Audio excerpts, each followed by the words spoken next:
मेरा नाम जूही है। मैं अपने घर की लाडली थी, माँ की जान, पापा की परी, भाभी की सबसे अच्छी दोस्त थी। मैं बड़े प्यार से पली बड़ी थी। घर में क्या बनना है ये भी मैं ही तय करती थी। मैं पूरे घर की राजकुमारी थी। मेरी कोई फरमाइश अधूरी नहीं छूटती थी। एक दिन भाभी अपने मायके कुछ दिनों के लिए रहने के लिए जा रही थी, तो मैंने उन्हें मना कर दिया। बोली, आप मत जाओ, क्योंकि मेरा दिल आपके बिना नहीं लगता। भाभी का जाना भी ज़रूरी था। इसलिए भाई बोले, जूही, भाभी को जाने दो। अगर तुम भी जाना चाहती हो तो भाभी के साथ चली जाओ। मैं तुरंत तैयार हो गई और अपना बैग तैयार करके भाभी से पहले ही गाड़ी में जाकर बैठ गई थी।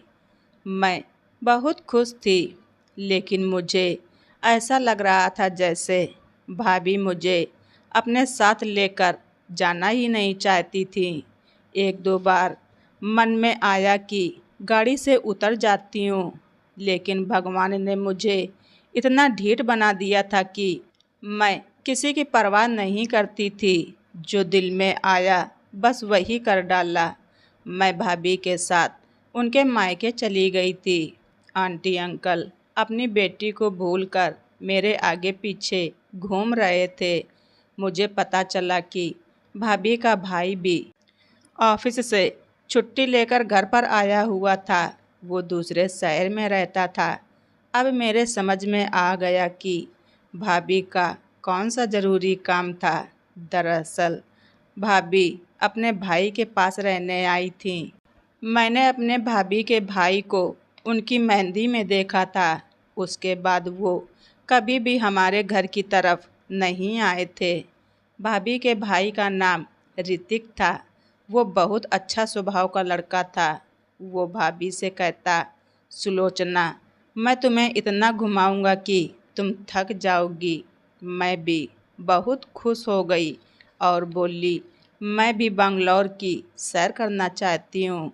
उसने मुस्कुरा कर कहा, तुम भी हमारे साथ चलो। मैं, भाभी और ऋतिक खूब सैर करते थे। हर दिन सैर सपाटा होता था। मुझे ऋतिक अच्छा लगने लगा था। मुझे लग रहा था कि मेरी शादी बस उसी के साथ ही होनी चाहिए।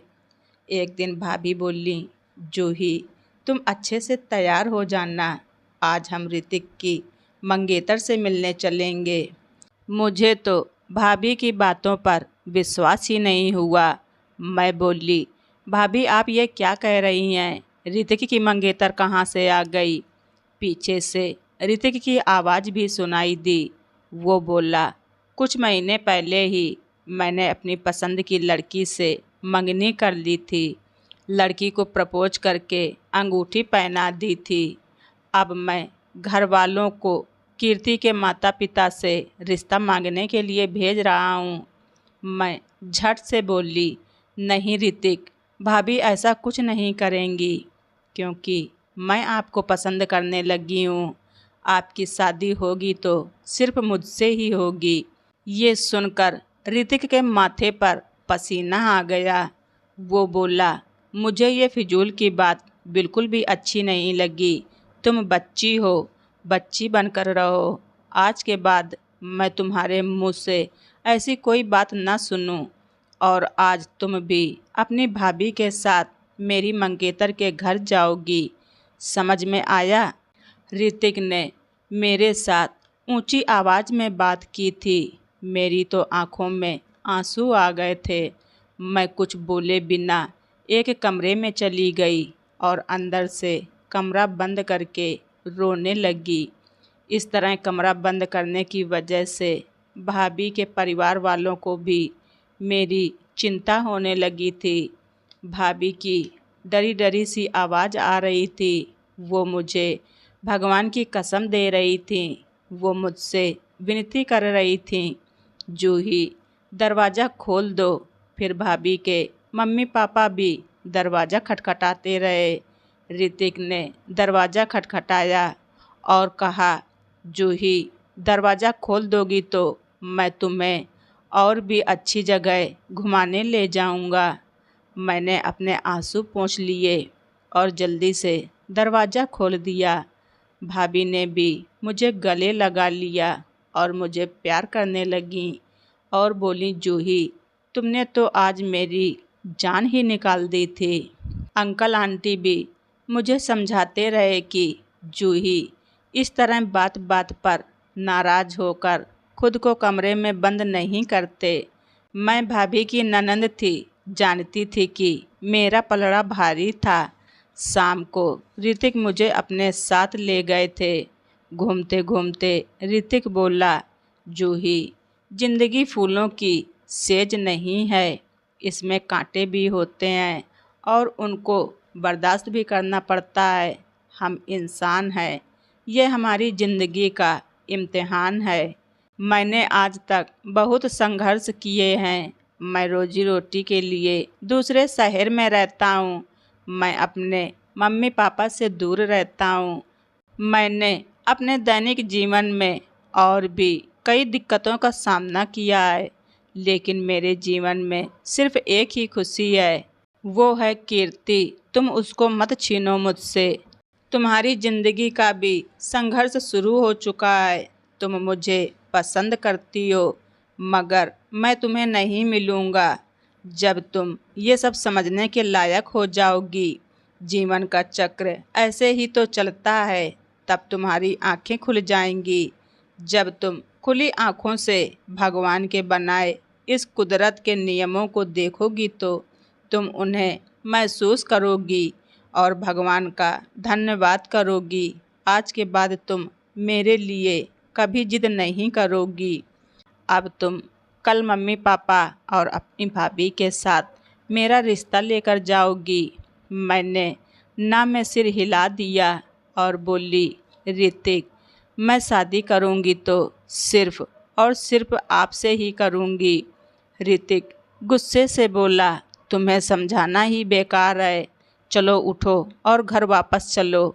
ऋतिक मुझे ज़बरदस्ती घर ले आया। मैंने रात का खाना भी नहीं खाया और अपने भाई को फ़ोन कर दिया। बोली, आप मुझे यहाँ से मुझे ले जाओ, मेरा मन नहीं लग रहा है। भाई बहुत परेशान हो गए थे। वो मुझसे पूछते रहे, जूही बताओ तो सही क्या बात हुई है। मैंने कहा, आप सुबह बस मुझे लेने आ जाइएगा, फिर मैं आपको सब कुछ बता दूंगी। भाई ने हाँ कह दिया तो मैं सो गई थी। अगले दिन भी मैंने अपने आप को कमरे में बंद रखा। मेरा भाई 4 बजे आ गया था। तब कहीं जाकर मैंने दरवाज़ा खोला। मैं भाई से लिपट कर रो रही थी। भाई बोला, क्या बात है, तुम इस तरह रो क्यों रही हो। मैं बोली, बस आप मुझे घर ले चलें, मैं वहीं चलकर सब कुछ बताऊंगी। भैया ने भाभी को तैयार होने को कहा। भाभी बोली, मैं अभी नहीं जाना चाहती, मैं कुछ दिनों के लिए यहाँ रुक जाऊँ क्या। भाई ने ना में सिर हिला दिया था। वो बोले, नहीं तुम मेरे साथ ही चलो, जाकर पैकिंग करो। भाभी ने बड़े दुखी मन के साथ पैकिंग और तैयारी कर ली थी। जाने से पहले मैं ऋतिक के कमरे में गई और बोली, आज मैं यहाँ से सिर्फ इसलिए जा रही हूँ ताकि आपकी पत्नी बनकर फिर से यहाँ रहने आ सकूँ। ऋतिक बस मुझे देखते ही रह गया था। रास्ते भर भैया भाभी को बातें सुनाते रहे थे। वो बोले, मैंने तुम पर भरोसा करके अपनी बहन को तुम्हारे साथ जाने की इजाज़त दी थी, तुमने तो शायद इसका ध्यान ही नहीं रखा। देखो तो कैसा बुरा हाल हो गया है इसका। घर जाकर मैंने देखा मम्मी और पापा मेरी चिंता में परेशान थे। मैं जानती थी कि मेरी जरा सी परेशानी पर पूरा घर परेशान हो जाता था। पापा ने मुझे गले से लगाकर प्यार किया और बोले, जूही मुझे बताओ तुम्हें क्या परेशानी है, तुम क्यों रो रही हो। मैं बोली, पापा मैं भाभी के भाई ऋतिक से शादी करना चाहती हूँ, लेकिन उसने मेरे मुंह पर ही साफ साफ इनकार कर दिया। अब आप सभी लोग मिलकर उसे समझाइए ताकि वो मुझसे शादी करने के लिए तैयार हो जाए। मेरी माँ बहुत खुश हो गई थी। वो बोली, ये तो बहुत खुशी की बात है, घर की बात घर में ही रह जाएगी। जिस तरह हमने सुलोचना को अपनी बेटी बनाकर रखा है, उसी तरह सुलोचना के मम्मी पापा भी हमारी जूही को अपनी बेटी बनाकर रखेंगे। भाभी बड़ी परेशान हो गई थी। वो बोली, माँ जी आपकी बात बिल्कुल ठीक है, लेकिन ऋतिक की मंगनी हो चुकी है। वो जिस लड़की को पसंद करता है उसे ही उसने अंगूठी पहना दी है। अब माँ पापा कल बात पक्की करके आएंगे। ये सुनकर मेरी माँ के माथे पर परेशानियों की लकीरें उभर आईं। वो बोली, बहू तुमने तो एक गैरों वाली बात कर दी है। सुलोचना, लोगों की तो शादियाँ तक टूट जाती हैं, तो क्या तुम्हारा भाई अपनी सगाई नहीं तोड़ सकता? भाभी बोली, नहीं माँ जी, वो अपनी सगाई नहीं तोड़ सकता। वो कीर्ति से बहुत प्यार करता है। वो गुस्से से वहाँ से उठकर चली गई थी। माँ ने अब भाई से बात की थी। उनसे कहा था कि तुम सुलोचना से कहो कि वो ऋतिक का रिश्ता मेरी बेटी से करा दे। अब हमारे घर में हर समय यही बहस चलती रहती थी। माँ ने भाभी से यहाँ तक भी कह दिया था कि अगर ऋतिक मेरी जूही से शादी नहीं करेगा तो मैं तुम्हें तलाक दिलवा दूंगी। अब भाभी भी बहुत परेशान हो गई थी। वो अपने मायके फ़ोन पर फ़ोन करती रहती थी, लेकिन उनकी बात किसी ने ना सुनी। एक दिन मैंने घर में ये धमकी दे दी थी कि मैं खुदकुशी कर लूँगी। उस दिन भाई ने भाभी को धक्के देकर घर से निकाल दिया था। वो बोले, अब तुम इस घर में तभी आ सकती हो जब ऋतिक जूही से शादी करने के लिए तैयार हो जाएगा। भाभी को अपने मायके गए सिर्फ 1 महीना ही हुआ था कि हमें खबर मिली कि ऋतिक की कीर्ति से शादी हो गई है। अब तो हमारे घर में तूफान ही मच गया था। मैंने खाना पीना सब बंद कर दिया था। मेरे आँखों के नीचे डार्क सर्कल भी पड़ गए थे। माँ भाई से कहने लगी थी कि तुम सुलोचना को तलाक देकर उससे छुटकारा पा लो, तो उसे भी पता चले कि किसी की बेटी को दुख देकर कैसा लगता है। लेकिन इस बात पर भाई भी अड़ गए थे। वो बोले, नहीं माँ, मैं अपनी पत्नी को तलाक नहीं दूंगा। भाई भाभी ने भी प्रेम विवाह किया था। वो अपनी पत्नी को खोना नहीं चाहते थे। जब से माँ ने ऋतिक के रिश्ते के बारे में सुना था, वो तो पागल सी हो गई थी। उन्होंने मेरे लिए रिश्ता ढूंढना शुरू कर दिया था। मेरे मम्मी पापा मेरे लिए सबसे अच्छा रिश्ता तलाश कर रहे थे। मेरी मम्मी ने तो बहुत से रिश्तों को खड़े खड़े ही रिजेक्ट कर दिया था। 3-4 महीनों की तलाश के बाद आखिरकार मम्मी पापा को मेरे लिए अमन का रिश्ता पसंद आ गया था। इन 4 महीनों में मेरे सिर से ऋतिक के प्यार का भूत भी उतर गया था। मैंने अमन की फ़ोटो देखी तो वो मुझे बहुत अच्छा लगा था। उसकी पर्सनालिटी बिल्कुल राजकुमारों जैसी थी। माँ ने बताया था वो लोग बड़े रईस हैं, समाज में उनका बड़ा नाम है। मैं बहुत खुश हो गई थी। अब मेरी शादी की तैयारियां होने लगी थीं। भाई ने माँ से कहा कि वो सुलोचना को घर लाना चाहते हैं। माँ बोली, एक बार जूही इस घर से विदा होकर चली जाए, फिर जो जी में आए वो करना। कहीं ऐसा ना हो कि जूही सुलोचना को देखकर इस रिश्ते से इनकार कर दे। मेरी बच्ची के जख्म फिर से हरे ना हो जाएं। माँ की बात के आगे भाई ने सिर झुका लिया था। मेरी शादी की तैयारियां जोरों शोरों से शुरू हो गई थीं, क्योंकि ये हमारे घर की आखिरी शादी थी। इसलिए शादी बड़ी धूमधाम से की जानी थी। आखिरकार मेरी विदाई का दिन भी आ गया था। मैं अपने राजकुमार जैसे पति को अपने पास बैठा देखकर मन ही मन भगवान का धन्यवाद कर रही थी। जब विदाई का समय आया तो मेरे पापा मेरे सर पर हाथ रखकर बोले, बेटी, हमने तुम्हारी शादी कर दी है, अब उस घर से तुम्हारी अर्थी उठनी चाहिए। मैंने भी पापा को भरोसा दिलाया था कि मैं अपना घर बसाने की हर मुमकिन कोशिश करूंगी। ससुराल में कुछ रस्में हुई थीं और फिर मेरी सास मुझे मेरे कमरे में छोड़ गई थी। मैं अपने दहेज में मिले बेड पर जाकर बैठ गई थी। जब मेरे पति अमन कमरे में आए तो मैंने शर्मा कर अपनी नज़रें झुका ली थीं, लेकिन अमन ने न तो मेरी तारीफ़ की थी और न ही मुझे नज़र भर कर देखा था। उसने मुझसे अपनी भावनाओं को भी नहीं बांटा था कि उसने किस तरह ये दिन गिन गिन कर काटे थे। अमन सिर्फ इतना ही बोला था कि जूही, मेरी माँ की हर बात मानना। थोड़ी देर बाद ही मेरी सास भी कमरे में आ गई थी। मेरी सास ने आते ही ये हुक्म जारी किया था कि तुम अपने बेड से उतरो। मुझे बड़ा आश्चर्य हुआ था। अमन बोले, जूही, तुम्हें सुनाई नहीं दे रहा है?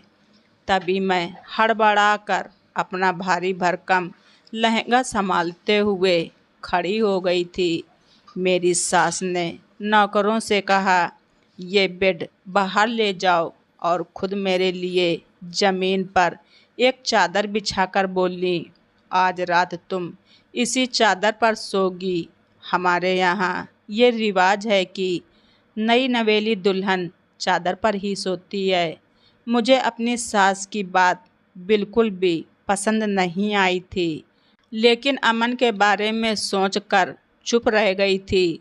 मैं लाड प्यार में पली बड़ी लड़की ज़मीन पर बिछी चादर पर कैसे लेट सकती थी? सास के जाने के बाद मैंने अमन से शिकायत की थी। मैं बोली, मुझे ज़मीन पर लेटने की आदत नहीं है। तो वो गुस्से से बोले, जूही, मुझे ज़्यादा शिकायत करने वाली औरतें बिल्कुल भी पसंद नहीं हैं। मैं चुपचाप ज़मीन पर बैठ गई थी। तभी मेरी सास एक बार फिर से कमरे में आई और बोली, बहू, ये अपने सोने के गहने भी मुझे दे दो। मैंने जल्दी से सोने के गहने भी दे दिए तो मेरी सास गहने लेकर बाहर निकल गईं और मैं एक बार फिर से चादर पर बैठ गई। लेकिन चादर पर बैठते ही मुझे इतनी नींद आने लगी थी कि मैं बेबस होकर एक तरफ गिर पड़ी थी। सुबह मेरी आँख बहुत देर से खुली तो मैंने चारों ओर देखा तो कुछ अजीब सा महसूस हुआ। लेकिन जैसे ही चादर पर नज़र पड़ी तो पैरों तले ज़मीन निकल गई थी, क्योंकि वहाँ पर एक लेटर पड़ा हुआ था। मैंने कांपते हाथों के साथ वो खत खोलकर देखा तो उस पर लिखा था, जूही, तुम्हें ये लेटर पढ़कर बहुत दुख होने वाला है। मैं जानता हूँ कि तुम रोगी पीटोगी, तुम्हें समझ में ही नहीं आएगा तुम्हारे साथ ऐसा क्यों हुआ है। लेकिन मैं तुमसे सच छुपाना नहीं चाहता। मैं अमन नहीं हूँ। मैंने तो अमन का रूप धारण किया था। मैं एक लुटेरा हूँ, और जो औरत मेरी माँ बनकर तुम्हारे घर आई थी वो ना तो मेरी माँ है और ना वो काम वाली मेरी नौकरानी है। हम तीनों एक गैंग का हिस्सा हैं। मेरी शक्ल सूरत अच्छी है, इसलिए हमने ये धंधा अपना रखा है कि हम लोगों के घरों में जाकर रिश्ते मांगते हैं। शादी के बाद लड़की की विदाई करके उसे घर भी ले आते हैं, मगर लड़की को बेहोशी की दवा सुंघाकर उसे बेहोश करके सब कुछ लूट कर ले जाते हैं। तुम्हारे दहेज की एक एक चीज़ हम लेकर जा रहे हैं, साथ ही तलाक के कागजात भी पड़े हैं। तुम मेरी तरफ से आज़ाद हो, लेकिन तुम्हें घबराने की बिल्कुल भी ज़रूरत नहीं है, क्योंकि मैंने तुम्हें छुआ तक नहीं है। तुम जिस तरह मासूम विदा होकर आई थी, अभी भी वैसी ही मासूम हो। अपना ख्याल रखना। ये खत पढ़कर मुझे चक्कर आने लगे थे। मेरे आजू बाजू के दरवाजे और दीवारें गोल गोल घूमने लगी थीं। मैंने पूरे कमरे पर नज़र डाल ली, सिवाय उस चादर के जिस पर मैं सोई थी। उसके अलावा कमरे में कुछ भी नहीं था। मैंने जल्दी से अपना मोबाइल ढूंढा ताकि पापा को कॉल करके बुला सकूं, लेकिन मेरा मोबाइल भी वो लुटेरे अपने साथ ले गए थे। मैं फूट फूट कर रोने लगी थी। तभी मेरी आंखों के सामने सुलोचना भाभी की शक्ल आ गई थी। वो मुझसे पूछ रही थी, जूही, मैंने तुम्हें हमेशा प्यार किया, इज्जत दी, लेकिन तुमने मेरे साथ क्या किया? तुम्हें क्या लगता है जो बिना वजह के दर्द सहता है उसकी हाय बेकार जाती है? तुम्हें मालूम नहीं है, पीड़ित व्यक्ति की बद्दुआ तो आसमान तक पहुंच जाती है। जो ही तुम्हें मेरी हाय लगी है, अब तुम भुगतो। ये सब मैं जमीन पर बैठकर कई घंटों तक सोच सोच कर रोती रही थी। फिर बड़ी मुश्किल से हिम्मत जुटाकर उठकर खड़ी हो गई। जब मैं बाहर आई तो मुझे एक टैक्सी मिल गई थी। मैं घबराई हुई घर पर पहुंची तो मेरे घर में अफरा तफरी मची हुई थी। पापा ने मुझे डांटा और पूछा, जूही बताओ तो सही, हुआ क्या? मैंने पापा को सारी कहानी सुना दी थी। माँ अपना सिर पीट कर रह गई थी। मैं भागकर भाई के पास गई और बोली, भाई आपको मेरी कसम है, भाभी को घर ले आओ। मैंने उसके साथ बहुत बड़ी नाइंसाफ़ी की है। उसकी ये मुझे सज़ा मिली है। मेरे भाई ने मुझे गले से लगाकर दिलासा दिया था। मेरी जिद पर भाई भाभी को शाम तक घर ले आए थे। मैंने भाभी के सामने हाथ जोड़ लिए थे। मैंने रो रो कर उनसे माफ़ी मांगी थी। माँ ने भी भाभी से माफ़ी मांग ली थी। भाभी ने मुझे गले लगाते हुए कहा, तुम तो मेरी बहन हो, मैंने कभी भी तुम्हारे लिए बुरा नहीं सोचा। तुम फिक्र मत करो, भगवान सब कुछ अच्छा करेंगे। ऋतिक के घर बेटी पैदा हुई थी। सभी बहुत खुश थे। ऋतिक और उसकी पत्नी की जोड़ी पूरे परिवार के लिए मिसाल थी। मेरे दिल में बड़ी गहरी उदासी थी। काश ऋतिक मुझे अपना लेता तो मुझे इतना दुख तो नहीं देखना पड़ता। उन्हीं दिनों में भाभी की एक सहेली अपने इकलौते भाई के लिए मेरे लिए रिश्ता लेकर आई थी। मम्मी पापा को रिश्ता पसंद आ गया था तो मैंने भी सिर झुका लिया था, लेकिन इस बार मैंने दिल में कोई उम्मीद नहीं पाली थी। करते कराते विदाई का दिन भी आ गया था। मैं नितिन की दुल्हन बनकर बैठी थी। नितिन ने मेरा घूंघट उठाया तो मेरी तारीफ करते नहीं थका था। जैसे जैसे दिन बीतते गए मुझे ये स्पष्ट होता गया कि नितिन एक बहुत ही अच्छा इंसान है, एक अच्छा पति है। उसकी संगत ने मेरे सारे दुख दर्द दूर कर दिए थे। मैं उसके साथ बहुत ही खुश थी और मैंने अपनी ज़िंदगी में यही सबक सीखा था कि इंसान किसी भी चीज़ में अच्छा हो या ना हो, बस वो इंसानियत में अच्छा होना चाहिए। भगवान किसी भी इंसान पर किया हुआ जुल्म बर्दाश्त नहीं करता और किसी के साथ की गई भलाई को भी नज़रअंदाज नहीं करता। मैंने भगवान से अपने किए गए गलत व्यवहार की माफ़ी भी मांग ली। अब हम दोनों बहुत खुश हैं। तो दोस्तों, आप सभी लोगों को हमारी ये स्टोरी कैसी लगी कमेंट बॉक्स में ज़रूर लिखें। चैनल पर नए हैं तो सब्सक्राइब करना ना भूलें। धन्यवाद। रीचा वाइस।